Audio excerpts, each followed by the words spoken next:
Okay, sorry for the delay, just some computer issues today. All right, so let's get started. We are going to definitely use a ball today for the second half of class, so really great if you have it nearby. And just in general, you can use like a tennis ball, a racket ball, a pinky ball, any kind of ball that you have. And if you haven't already gotten one for your home practice, I really recommend it because it's really great for different types of myofascial release. We're going to use it in a couple different ways today. And then we're going to be focusing on the hips and the legs again today, but that is also going to help us with some knee stuff. So it's going to end up working out some stuff on the knees. So let's go ahead and start on the back just to get into our breathing and to sort of settle in. So you can lie down on your back in a way that feels comfortable to you. If you want padding underneath your head, you can. You can bring the hands onto the belly.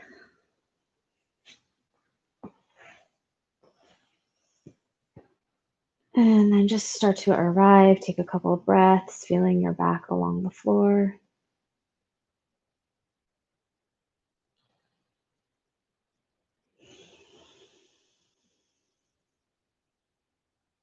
And you might start by tapping into your breath.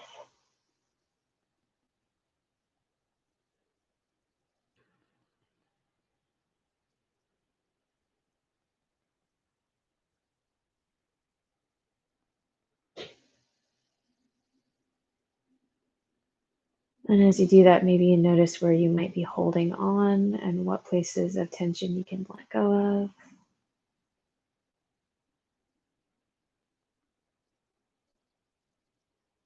Noticing what parts of you are touching onto the floor. This connection to the earth that we have helps keep us grounded.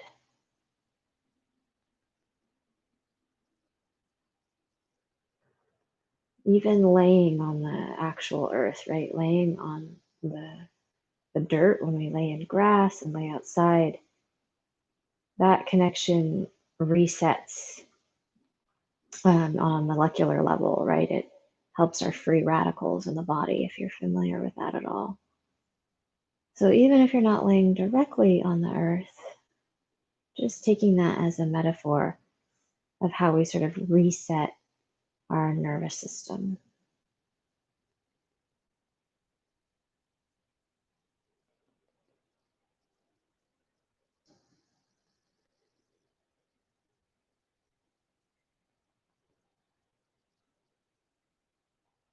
Just one more here.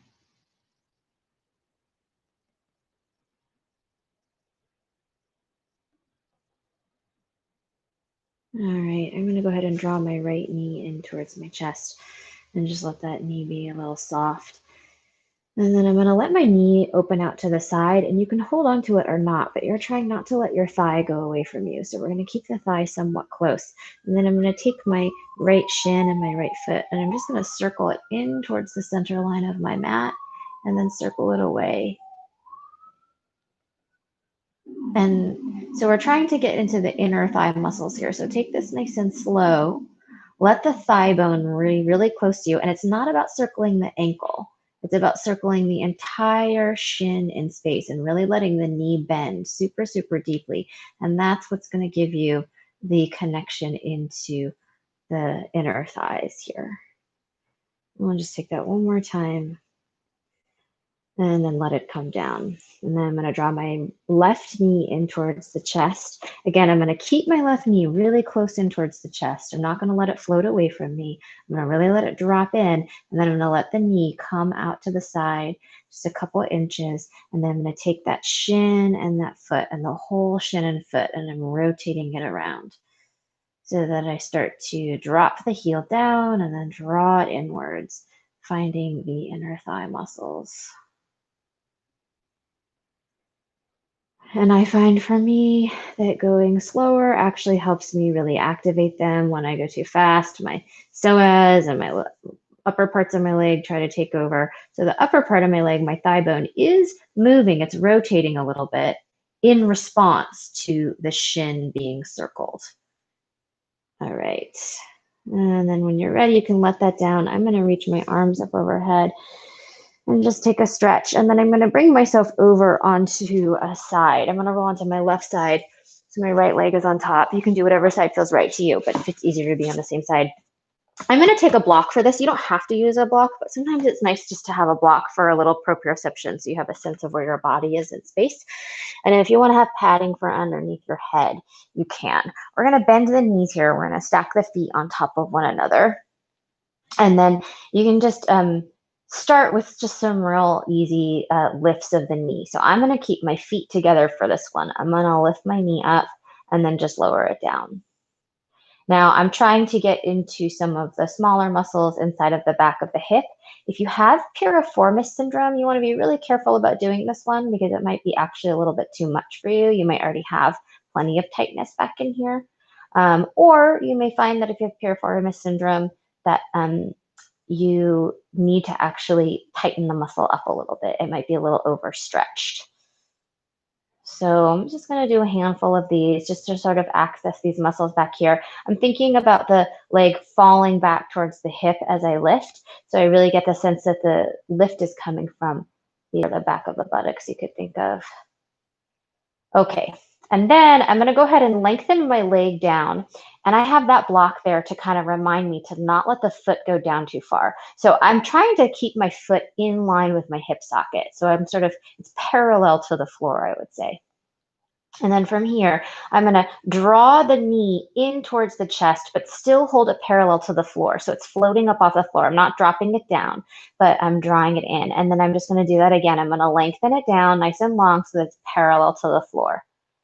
And then from here, I'm going to take my toes. I'm going to turn my toes out. So I'm turning my leg out. Now notice, did your hip go back in space? And instead, can you keep your hips stacked on one on top of one another so you don't even put a hand on your hip? I'm turning my toe out. It doesn't go very far, and I already feel the muscles firing up back here. I'm going to keep turning my toe and my knee out. I'm going to keep my hips stacked on top of one another, and I'm going to bend my knee as if I'm trying to lift my knee up towards the ceiling, but it's only going to get about halfway there. And then I'm going to drop the knee back towards that parallel line that I had before, right? So I'm not dropping it all the way down. And then I'm going to lengthen my leg down to that parallel line. I'm going to go ahead and give myself a break for a moment. There's a lot of words to say. Got to readjust myself a little bit here. So what we're trying to do is never let the leg drop down. We're going to call this the midline for the leg right now, where we sort of keep it in this space where it's parallel to the floor. All right, I'm going to float my ankle up off my block just like a couple centimeters so that I'm using my leg. I'm going to keep my hips stacked. I can bring my hand to my hip. I'm going to turn my toes up towards the sky. Then I'm going to bend my knee, trying to turn my knee up towards the sky. It usually only gets to about a diagonal. I'm going to drop it back to that parallel line, and then I'm going to reach the leg back down. Now, already I feel some burning happening back in here. You might not feel it yet, but notice if your hips are swiveling back. Again, turn the toes out. Bend the knee. Hips are still stacked right on top of one another, but I'm trying to lift the knee up, draw the knee back to midline, and then lengthen down. And we're going to just do that 2 more times. Hips stay nice and parallel, in line, turn the toes out. I'm trying to lift the knee up towards the ceiling. I'm dropping the knee back to center and then lengthen down. Oof, feel the burn. One more time, turn the toes out. Knee tries to lift up as the hips stay stacked. I draw the knee back to center, and then I reach the leg down. Okay, I'm going to roll myself back onto my back. It's a good solid exploration there in my external rotators. I'm going to take a number 4 shape with that right leg that I was just working. Oof. All right. And just let those muscles stretch and release now. So a lot of times when we are having pain in the knees, we have surrounding muscles that are not quite as strong, that might be somewhat weak. And so this is just an exercise to get the back of the hip a little more strong, to see if it releases some of the pressure on the knee. Okay, just a couple more breaths here. I'm going to interlace my hands behind my thigh and then reach my left foot up towards the sky a little bit. and use that as a way to get a little deeper into the stretch. So I lift my foot up, and then I'm actually going to try to bend my knee and pull my left thigh even a little closer to me. And that just increases my stretch for me a little bit more. And then I'm going to increase my stretch by taking some deep breaths. Imagining that I can open the tightness on the bottom of my hip with my breath.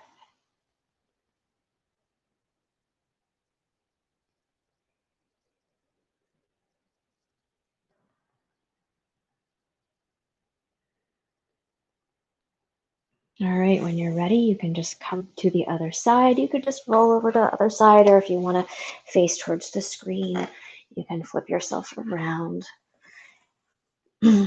So again, we're going to start with just those simple clamshell exercises, really easy. I'm just going to bend my knees, stack my knees and feet on top of one another. I'm going to keep my feet together, and I'm just going to lift my knee up a couple of inches and then drop down. And then lifting up. Oh, I already feel those muscles kicking in. So I'm trying to lift it without lifting or swinging the hip back. I'm keeping the hips nice and stable.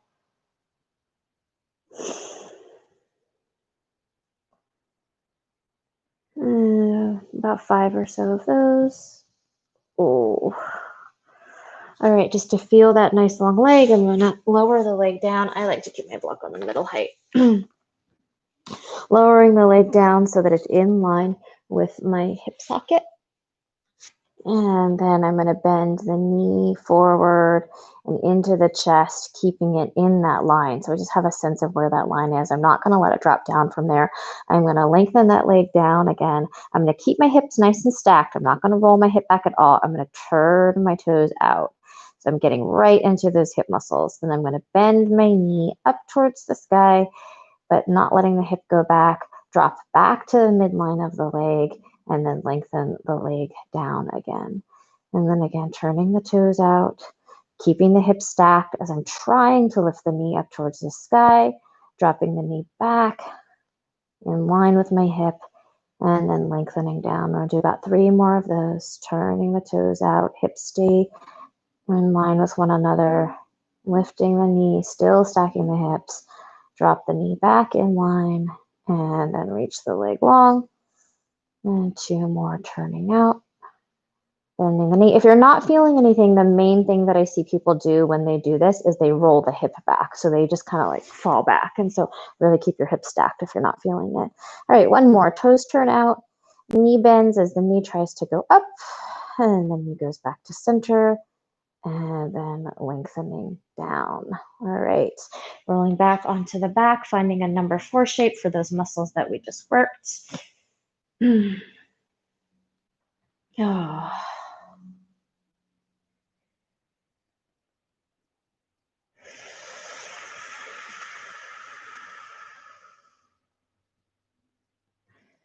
So if you find later after today's class, like sometime tonight, that you're feeling really tight back there, just know that about yourself, that this is an area of your body that maybe you don't need to work on strengthening so much. So sometimes, again, like if you're dealing with piriformis syndrome, or if you're just real tight back there, sometimes you don't need to strengthen them so much.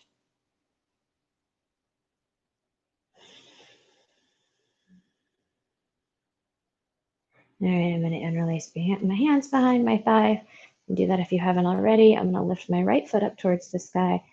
And I'm going to re-bend my right leg, trying even more to draw my right thigh towards the body, just increasing the stretch a little bit. Adding a little more dynamicism to it. I keep my left foot really flexed here to protect my left knee. And then using my breath to open the pose, imagining that I'm going to just find a opening on the inhale right down in that left hip.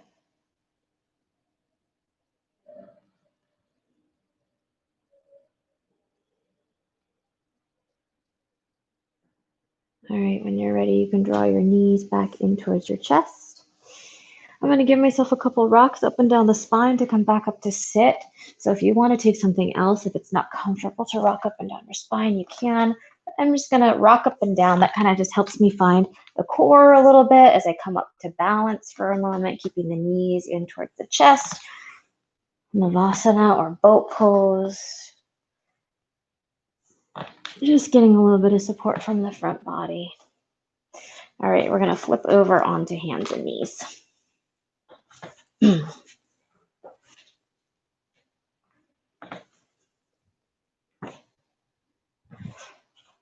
All right, in my hands and knees position, I'm gonna start with a real easy calf release. So I'm just gonna put my foot back behind me and then I'm gonna rock forward and back. I'm really spreading space between my fingers here and pressing down into my fingers and my knuckles to help protect my wrists. If you have questions about the wrists, feel free to ask away. I am gonna try to make a longer video about it at some point. And then I'm gonna do the other side. So I'm just reaching back, tucking the toes under, and then rocking back so that I get a little wake up in my calves. Another way to avoid the pressure on the wrists here is if you just want to take yourself up onto your elbows, or down onto your elbows rather. Okay, and then I'm going to press back to a child's pose here. Your choice how you want to get there, where you want your arms. Your arms can be forward, your arms can be at your sides. You could use pillows underneath you in various ways if you need. Just taking a couple of breaths to soften there.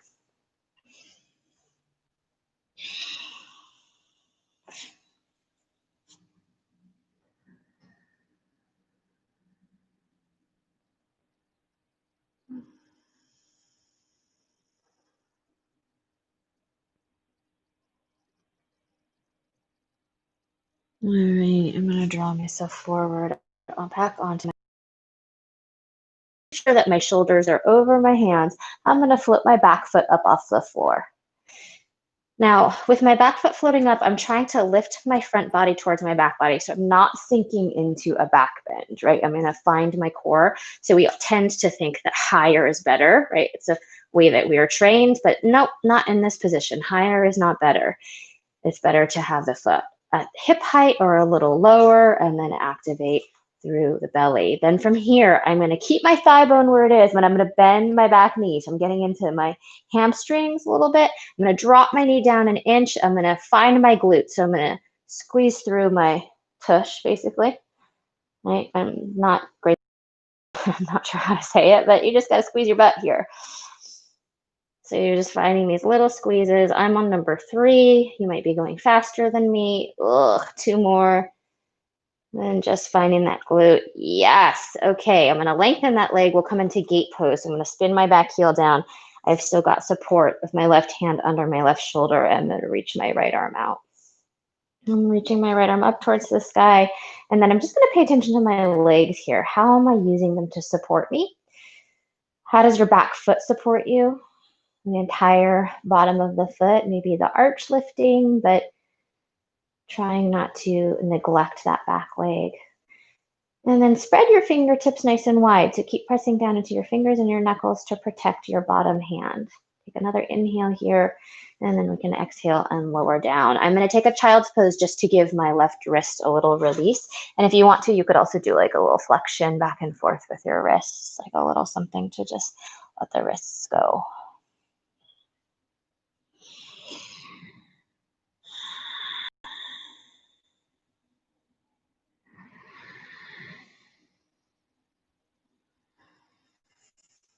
All right, on the next inhale, floating back up to hands and knees, extending the left leg long, shoulders over the hands, float the back foot up off the floor. Higher is not better. Keep the hip in line or lower. Lift your front body towards your back body to find your core. Or also notice if your hip swings out to the side, right? If your right hip is swinging out to the side, you want to try to lift back into those same muscles that we were strengthening before. We're going to bend that back knee, keeping the thigh bone where it is. And then I'm going to lower the knee down just an inch. Then I'm going to squeeze my butt to lift it up. I'm doing 5 of these. If you did more on the other side, or if you know you're weaker on the side, you could do more than that.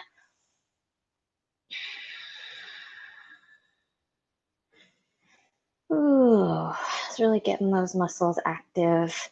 And then I'm going to reach that leg back out, lower the toes down to the floor, spin the heel down, coming up to a supported Gate pose on the opposite side. I'm lifting my top arm. I'm paying attention to the strength of my legs and also paying attention to my right fingers, my hand down on the floor.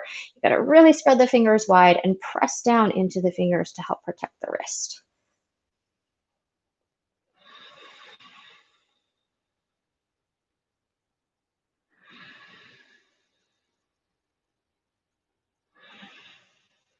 All right, when you're ready, you can move back towards a child's pose and maybe give a little flexion to your wrists if you're feeling it there.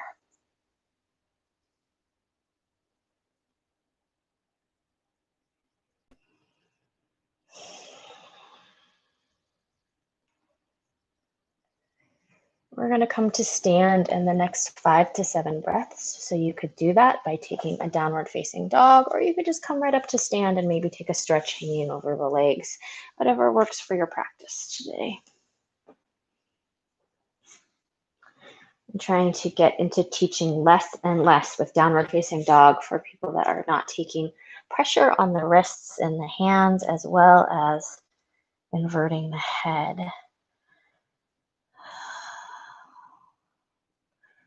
So if down dog doesn't feel good to you, always know that it's an option to not have to take it.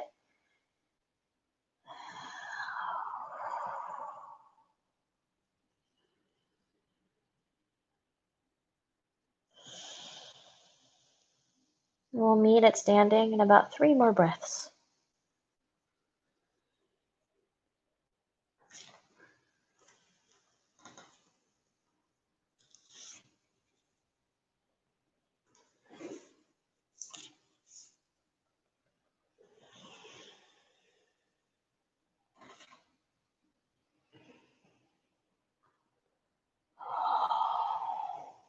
All right, I'm going to go ahead and find a high lunge pose here. So I'm going to step my foot back behind me and bend my front knee and then lift my arms up towards the sky. Just real simple.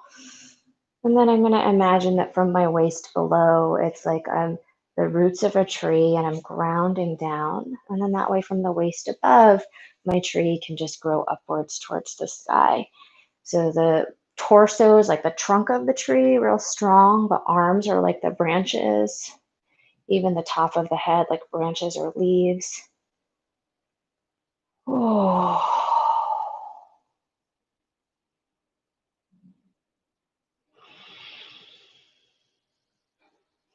And then from here, we're going to move into a hamstring stretch.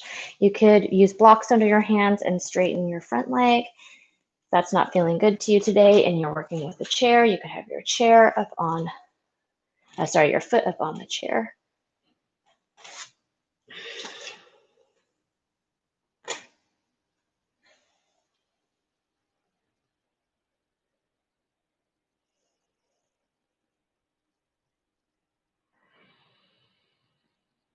Notice if you have any tension in the back of the neck or the sides of the neck. See if you can let it go.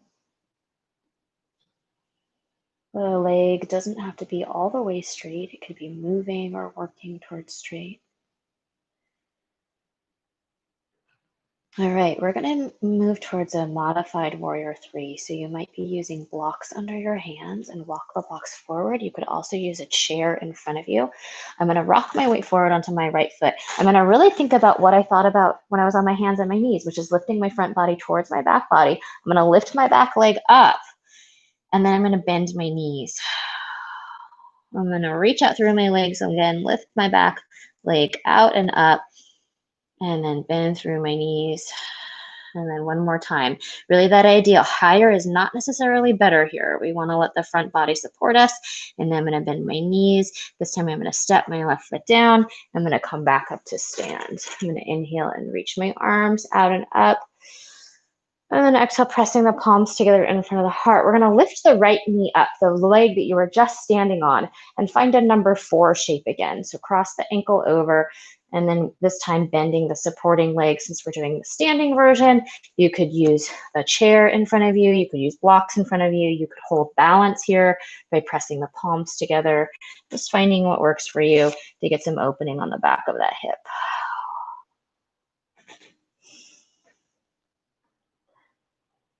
And breathing there. Yeah, if you're balancing, balance is a dance, right? The falling out of it is part of what makes balance so good for us. All right, when you're ready, we're going to come back up to stand. You can lower that foot down, and then we're just going to simply step that foot back and find lunge pose on the opposite side. Oh. Okay, in my lunge pose, I'm thinking about from my waist below, like the roots of a tree, grounding and bearing down. My torso is the trunk of a tree. My arms are the branches on the top of my head. My fingertips like leaves, nice and easy through the upper body. I'm reaching my back heel back. I'm bending my front knee in line with the toes. So I get a good opener here.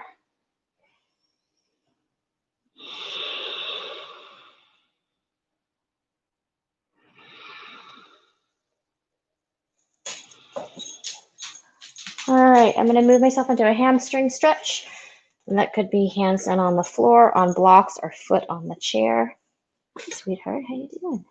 Oh, downward dog. Ooh, upward dog. Good job. All right, breathing here.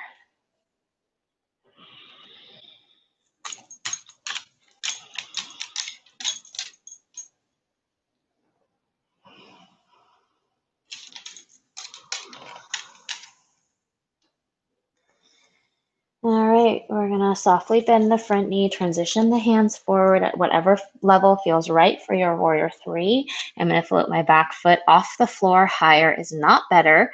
I'm gonna try to keep my front body lifting up towards my back body. I'm gonna move both legs towards straight, and then exhale, bend both my knees. And then inhale, reach out. And exhale to bend. And just one more time, inhale to reach out. And I'm gonna exhale, I'm gonna bend my knees and bring myself back up to stand. I'm gonna lift my left knee up and that leg I was just standing on, crossing the ankle over, finding a number 4 stretch to give myself some opening in the back of the hip. And breathing there.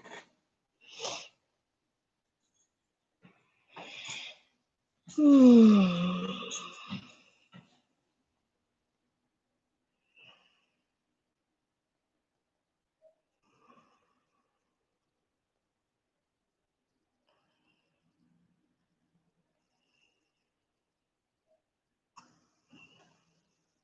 right, when you're ready, you can draw yourself back up to stand. Maybe reach the arms out and up, feel yourself grow tall. And exhale to press the palms together in front of the heart. Okay, we are going to come to roll out the bottoms of the feet.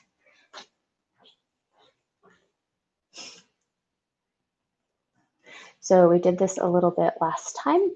You're gonna have the ball just to roll it under the bottom of your foot.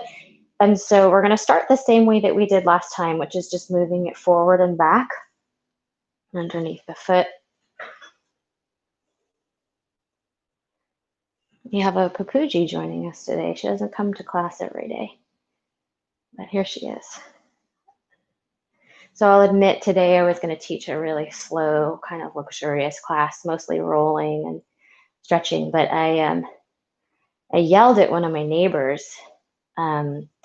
He's a fairly hostile neighbor, and me and Papuji weren't moving fast enough for him on the sidewalk as he was shoveling snow, because there's like 12, whatever, probably not a full 12 inches is not what we got, but there's a lot of snow outside. And so he started throwing snow at us out of his snow shovel. And then I was fine when he threw it at me, and then he threw it at her, and I sort of lost it.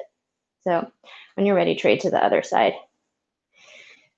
So what I realized is that I had a lot of extra energy in my body to burn, and I was ready to do a little more hefty class. So that's sort of one of the joys for me about using my yoga practice to sustain me. Sometimes I just want like relaxing, cooling practices, and sometimes I actually want to burn off a little bit of my heat. And after being pent up in the house with quarantine last week and then the snowstorm, I got a little extra heat to burn. Okay, so this is just a general roll on the feet today, just to sort of give yourself a little more open feeling. We're going to do an exercise for the knees next, and it's really nice to have that nice open foot to start it. Now, if it's not possible for you to balance on one foot and pick up a ball off the floor, then you're going to want to have a surface in front of you to support you. So like you could have a chair. You know, if you can't leave the ball there, you could have a blanket on top of it, something like that, basically. Okay, I'm gonna do mine on the floor.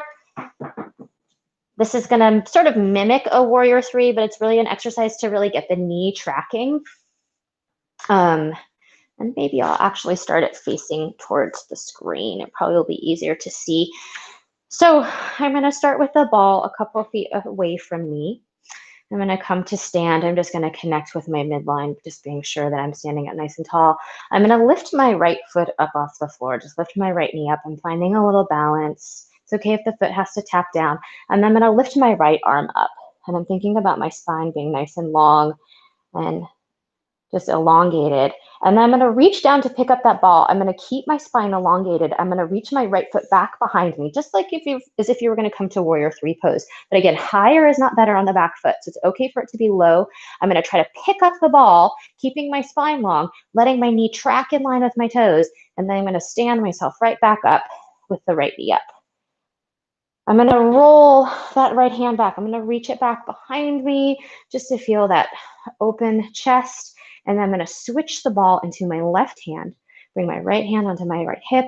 I'm going to lift my left hand up towards the floor. I'm going to do the same thing, putting the ball down on the floor this time. I'm going to reach forward, hinge at my hips, reach my right foot back behind me, put the ball down, and then bring myself back up, balancing on my left foot, right knee up, left arm up. Oof, and then down. And then I got to shake that leg out a little bit. I can feel how my foot like really spread from doing that rolling work. And then we'll do the other side. So I'm going to bring my left knee up. You can start with the hands on the hips, connect with your midline. I'm going to bring my left arm up. I'm going to bend my supporting leg as I bend forward. So I guess it's a warrior three with a bent knee because I'm really trying to get my knee just in line with my toes. I'm going to pick the ball up, keep my spine long, draw myself back up to stand as I draw my left knee up. And then reaching that left arm back behind me, opening through the chest. And then switching the ball into my right hand, lifting the right arm up, left hand to the left hip. And then I'm going to reach back down, place the ball back down on the surface or the floor, reach that back foot back behind me as I go, and then come back up to stand. Ooh, all right, we're gonna do that one more time. I'll also doing it facing it towards the side once, in case it didn't lock in for anyone. So we'll come up onto left foot, supporting left leg, right foot up, right arm up. I'm keeping my spine nice and long as I reach that leg back behind me, keeping my front knee really in line with the toes. I'm going to pick up the ball. My spine is long. Draw the knee in again and lift up. Reaching that right arm back behind me. Little twist to open the chest. Cross it into my left hand. And then this time, let's take an extra little twist. I'm going to reach my left arm back behind me. Feel my left side of my chest open a little. Reach the ball back up towards the sky. And then keeping the spine long, reach that leg back behind, front body moves towards the back body, so I'm not sinking into my back. My knee is nice and strong here. And then come back up to stand, right knee up, and then down. Okay, if you fall out in the middle, right? That's always part of the game. Ooh, all right, let's see if I've got enough breath to walk us through that one again. It's hard to talk and do at the same time. Supporting right leg, left knee up, left arm up, spine long. I'm going to reach down, bend the knee, front body moves up so that I'm not sinking into the lower back. And then coming up to stand. And then reach that arm back behind me to open the left side of my chest. Switch the ball into the opposite arm. Reach that arm back, open the chest. Lift it back up towards the sky. So I'm encouraging a long spine as I bring it back down to the floor, reaching the back leg back behind me. It's using it to counterbalance, standing back up, bending the knee, and then lowering everything down. Hi, Papuji, how you doing? Are you upset about the neighbor that yelled too? You didn't like snow getting shoveled at you. Okay, we're gonna do a little stretch for the calf. So just step your foot back behind you, the heel coming down to the floor. So that's another great thing for the knees, is just to keep the calves nice and open. So I've got my heels and my toe in line with one another. Hi, sweetheart. Yeah, you can lay down on that now. And then when you're ready, just switch to the other side.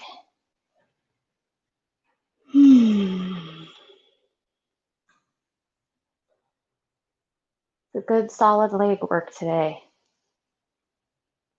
Looking great. Okay. And then we're going to take a quad stretch here. So you could have a wall, have a chair, have something nearby. We're just going to bend through the right knee, catch hold of the foot, let the knee come down towards the floor. I'm really wanting to feel this in the front of my thigh and not in my knee. So if you feel it in your knee, you could try bending your supporting knee and see if that helps. And if you don't feel it in the front of your thigh, you could also try pulling your right knee back a little bit more. If you're feeling it in your lower back, thinking about the stomach drawing in to support you or upwards so that you get a little support from the core. And then switching to the other side. So I have a lot of clients that have knee stuff going on, and some of them go to physical therapy. I'm always so amazed. The things that they do in physical therapy are sometimes not very smart, but also super basic, right? When we're having knee stuff, we got to strengthen the surrounding muscles. We got to open the surrounding muscles. So taking things like thigh stretches, calf stretches, leg lifts, all that stuff is helpful. Also simple and basic. All right, I'm gonna let that go. You can give a little shake out. We are gonna start to move down towards the floor again. So however you wanna get there, if you wanna take a forward fold and move in towards a downward facing dog, whatever feels right for you in your practice. I'm gonna inhale and reach my arms up. I'm gonna exhale and forward fold over my legs and then step myself back towards a downward facing dog.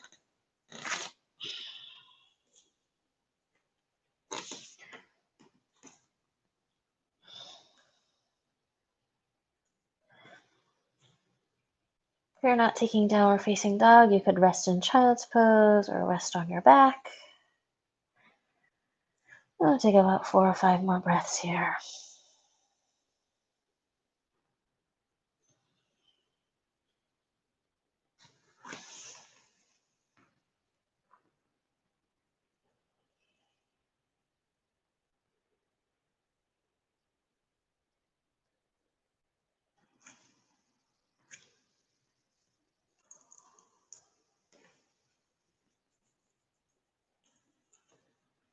All right, we're going to come into a pigeon pose.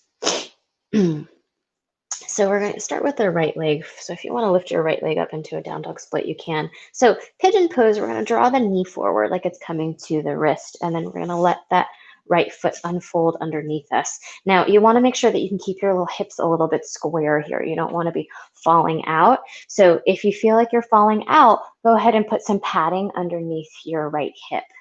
And also, just in general, if your hip is up off the floor, it's nice to keep some padding there. I would normally use padding, but my padding is currently taken. If you're feeling pressure in your knee at all, you're going to come out of it. And also, you could try moving the knee either from right or to left a little bit to see if it takes some of the pressure off, or try flexing your right foot more and see if that helps. If neither of those help, then you're going to come to the number 4 shape on your back again that we did at the start of class. Okay, so I'm going to grab a block and I'm going to grab a ball. Now, if you're squeamish about germs, sorry, I should have warned you before that you'll want a tissue to cover your ball with. That's what I say in my group classes, because not everybody wants to put their face where a stranger has put their foot. But if it's your own ball and you're at home, which most of us are, let's be honest, we're home all the time, so you feel comfortable with it, you're going to bring your left cheek onto the ball. We're going to roll the jaw here.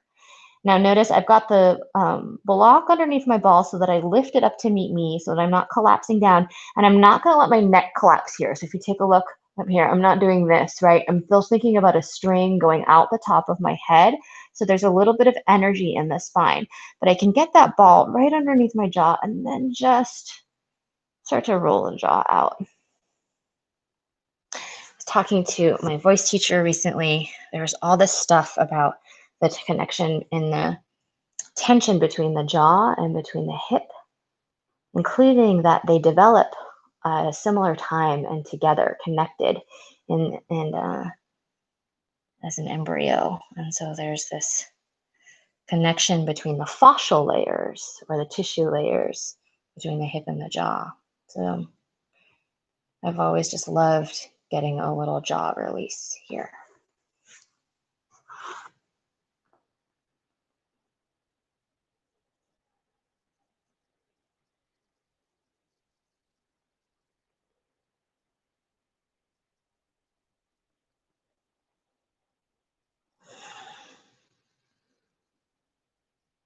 All right, when you're ready, you can start to move your self back towards a child's pose, towards hands and knees, or towards downward facing dog. And once you arrive, find something that just brings you to neutral. So that could be imagery in your breath. That could be swinging your hips from side to side. If you usually take a forward to a plank pose and lower down on the in-between, you could do that as well.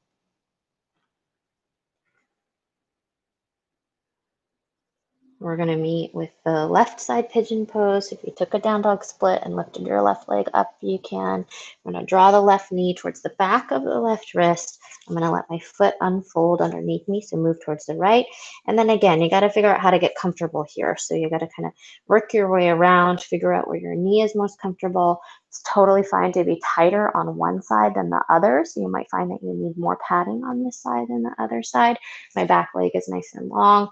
So I like to take always the opposite cheeks just because it helps the weight of the pose, right? So if I bring my left cheek with my left forward, I'm more likely to splay out this way. So I'm bringing my right cheek down while I stretch my left hip and then placing that ball on top of the block. Again, not collapsing on the neck, but reaching out through the top of the head.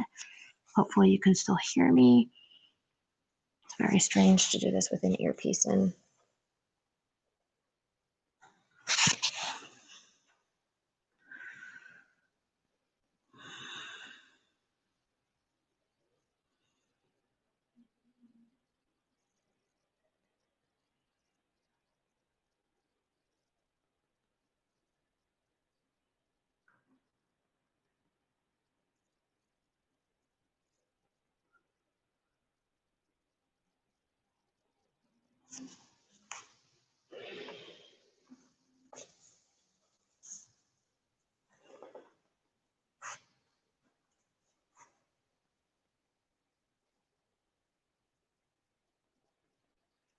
If you find that naturally any sounds want to release themselves, any sighing out.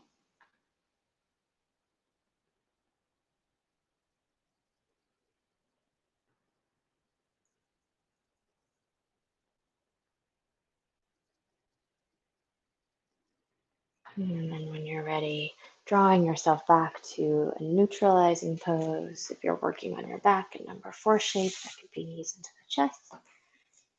Hands and knees, downward facing dog, whatever feels right for your practice.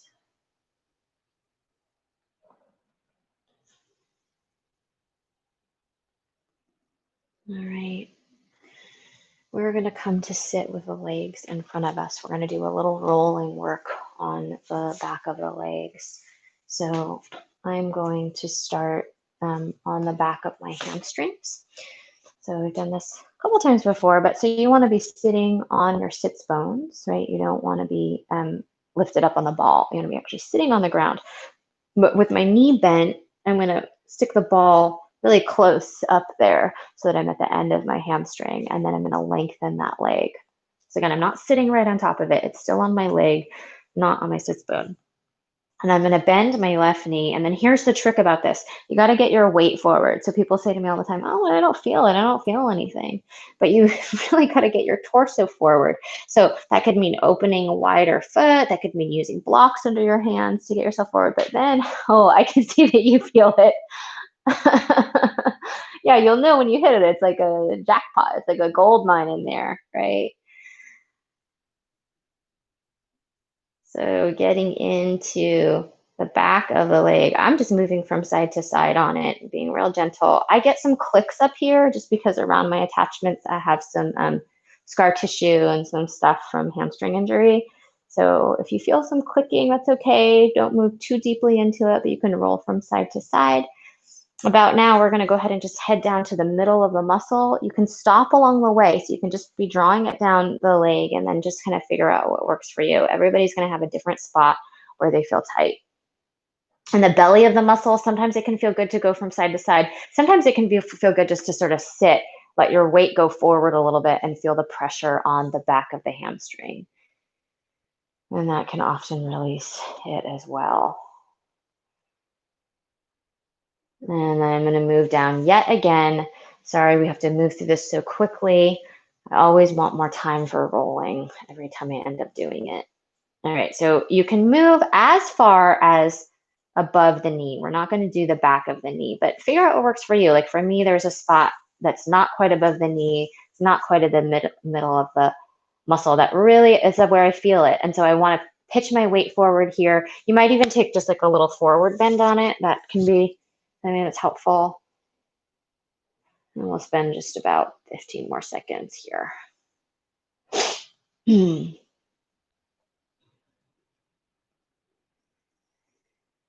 All right, I'm going to move myself to the back of the calf now. So not the back of the knee, but just below that, I'm going to do the back of the calf.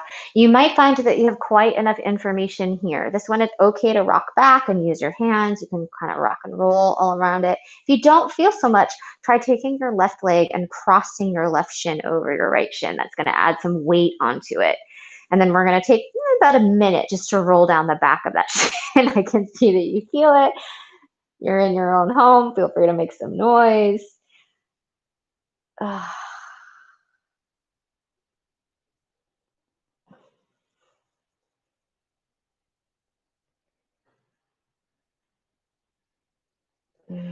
Okay.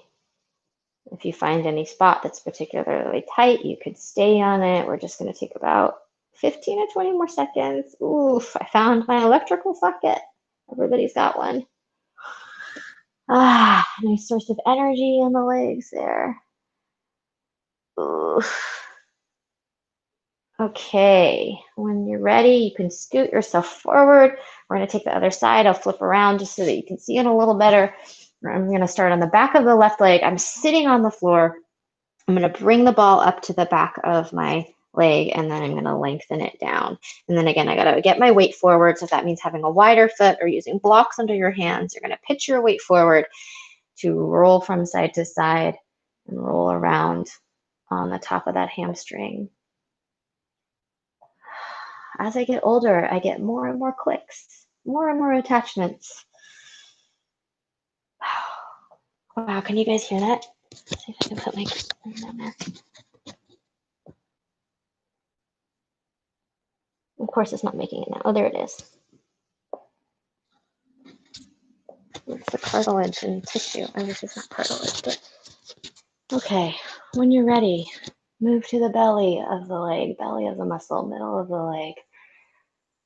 Whatever works for you here. You can pitch your weight forward. You can roll around on it.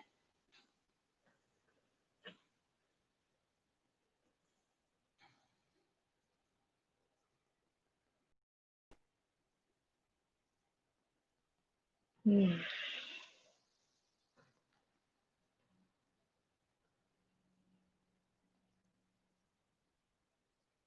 then moving down so that you're just above the knee.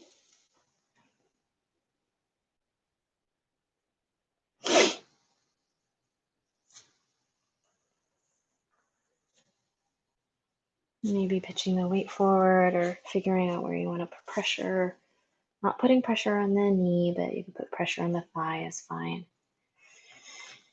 Okay, and then we're going to move to the back of the calf. So I'm not on the back of my knee, I'm on the back of the calf muscle, so the thick, heavy muscle there. If you don't feel it so much, you can cross your right shin across your left. I'm going to move down so that the ball rolls down the back of that leg. You might find that moving side to side as well as up and down is helpful.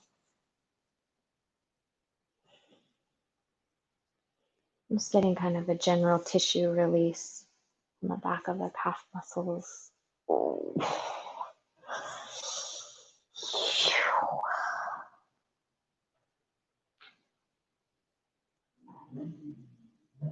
Oh, gosh. Taking about 20 to 30 more seconds.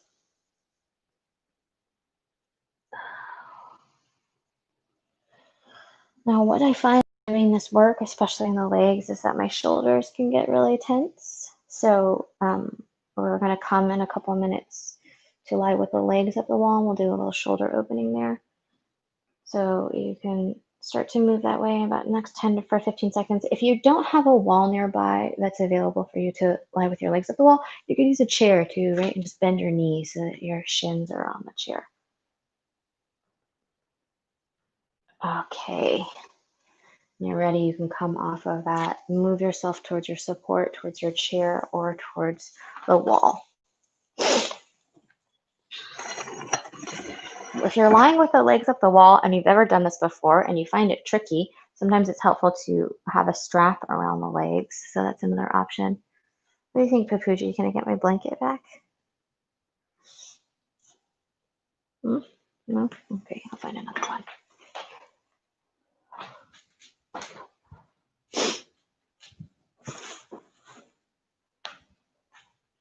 All right, coming to lie with the legs up the wall or your shins up on the chair. I like to be a couple inches away from the wall so that I can really relax here. So it's not important to me that you directly touch the wall.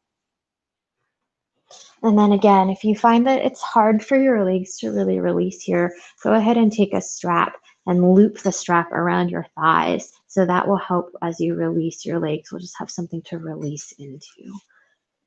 And then just to enjoy an opening on the chest here and a softening of the shoulders, we're going to reach the arms up and then let the elbows bend just to a comfortable place where you get a little opening across the front of the chest. So that could be really deeply bent, that could be barely bent, whatever works for your shoulders, so that your elbows can soften towards the floor. And you can feel your heart start to open. And that allows the shoulder blades to soften on the back, encouraging the chest to soften open. So I don't do a ton of back bends in my practice because I find that back bends just make me tired and they make me slouch again. But you can feel here that your shoulder blades are completely released and your chest is open. So you don't need a ton of back bending to have a nice open spine, a nice open chest.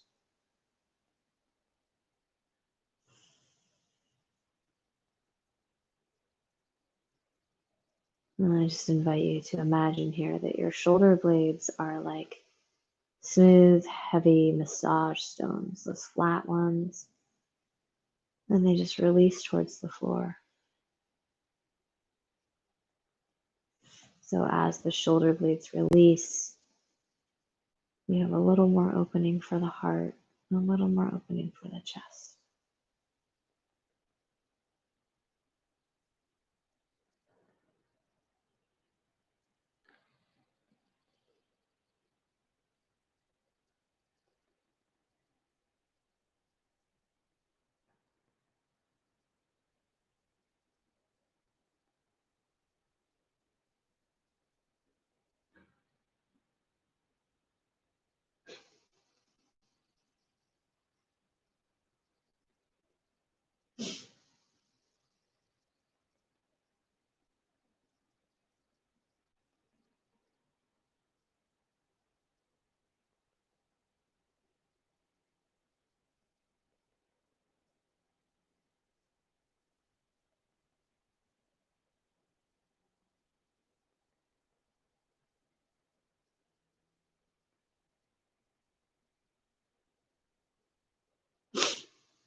Okay, so if you've been feeling a lot of stuff in the legs, you're really tired in the legs, or you tend to get swollen in the ankles, go ahead and stay here for a couple more breaths.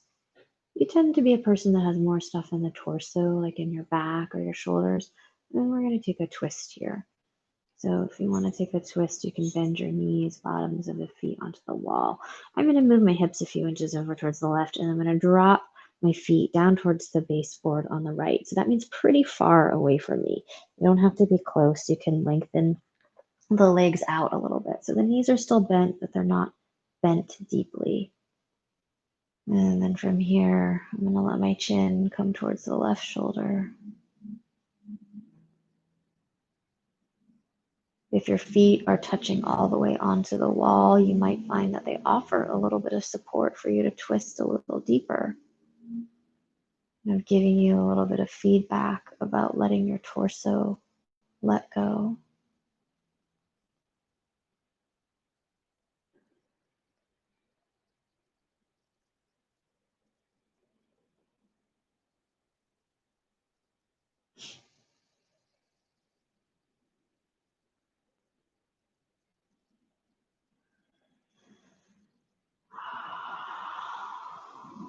And then coming back to center if you're in the twist, and taking the other side. So you can move your hips a few inches over towards the right. Let your feet come over towards the baseboards on the left.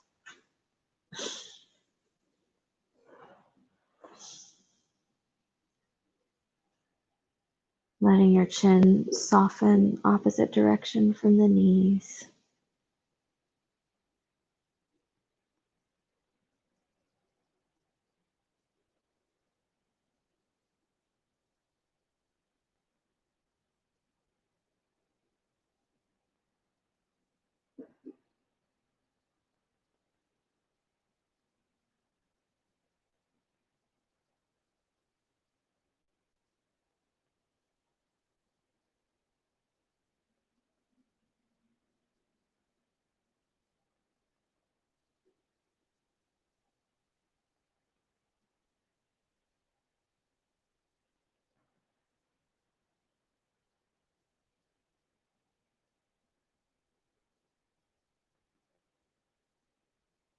Allowing the edges of your body to soften.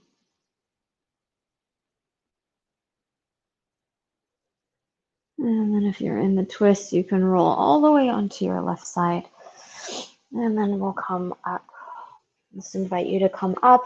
If you're lying with your legs up the wall and you're really exhausted or your legs are really tired, you can stay there by all means. And finding a comfortable seated position. We'll only be here for a minute, so it doesn't have to be your most comfortable, as long as you're be there for just a couple moments to settle into your breath. You can rest your hands on your thighs or press your palms together in front of your heart. And just feeling the spaciousness that you've created in your body, feeling the earth support you underneath you. It's your connection to grounding, to finding the inspiration, the people, the ancestors that have come before you. And taking this with you through the rest of your week and weekend. And inhaling, lifting the heart. And exhaling, forward folding, ending your practice. Thanks everybody for joining. Feel free to reach out with comments, questions, suggestions, and have a good one.